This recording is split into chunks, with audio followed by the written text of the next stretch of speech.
मध्यंतरी नागपूरमध्ये एव्हिएशन इंडस्ट्रीमधील एका कंपनीची घोषणा झाली. त्यात अनिल अंबानी यांच्या कंपनीचं वेंचर सुद्धा आहे.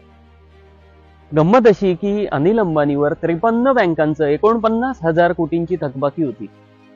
नेत्यांसाठी जशी पक्ष स्वरूपात वॉशिंग मशीन आहे, तशी निवडक व्यावसायिकांसाठी अजून एक वॉशिंग मशीन भारतात आहे. त्याचं नाव आहे NCLT, national company law tribunal. त्यात 49,000 कोटींपैकी 47,000 कोटींचं कर्ज स्वीकारलं आणि त्याची सेटलमेंट कितीमध्ये झाली माहिती आहे? फक्त 455 कोटींमध्ये, म्हणजे एकूण रकमेच्या फक्त 1% कमीमध्ये. अनिल अंबानीकडे पैसे नाहीत किंवा दिवाळखोर झाले म्हणून कदाचित असेल, पण आता त्याच अनिल अंबानींची कंपनी पुन्हा गुंतवणूक करणार, कर्ज मिळणार, सरकारी कंत्राटे मिळणार. अगदी SBIने त्यांना फ्रॉड म्हणूनही सगळं सुरळीतपणे. तुम्हालाही सुविधा मिळेल का? मिळेल का 99% कर्जावर सूट आणि त्यानंतर पुन्हा कर्ज? तुमच्याकडून थकबाकी असेल तर कशा प्रकारे वसुली होते? तुम्हाला शैक्षणिक कर्ज काय व्याजदराने मिळतं?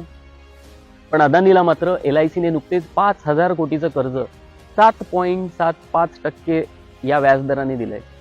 एवढंच नाही, ही पुढची नावं ऐका: HDIL, radius estate developers, national rayon, SR power, Dighi port, Lanco Amarkantak, coastal energy, Aditya estates, Karaikal port आणि कोरबा वेस्ट पॉवर. या 10 कंपन्यांचं 62,000 कोटींची थकबाकी होती सरकारी बँकांकडे. सरकारने त्या कर्जाला 16,000 कोटीमध्ये सेटल केलं. आणि या सगळ्या कंपन्या कोणी घेतल्या? अर्थातच राष्ट्रीय उद्योजक अदानीने. जवळपास 75% कमी रकमेत.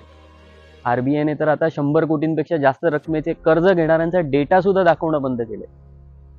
10 वर्षात 16.5 लाख कोटी रुपयांचं कर्ज राईट ऑफ केलंय आणि थकबाकीदारांची नावं समजू नयेत म्हणून जीवापाड प्रयत्न केले जातात.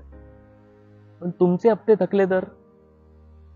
हे आहे सरकार आणि त्यांनी निवडकांच्या फायद्यासाठी बदल केलेली बँकिंग सिस्टम.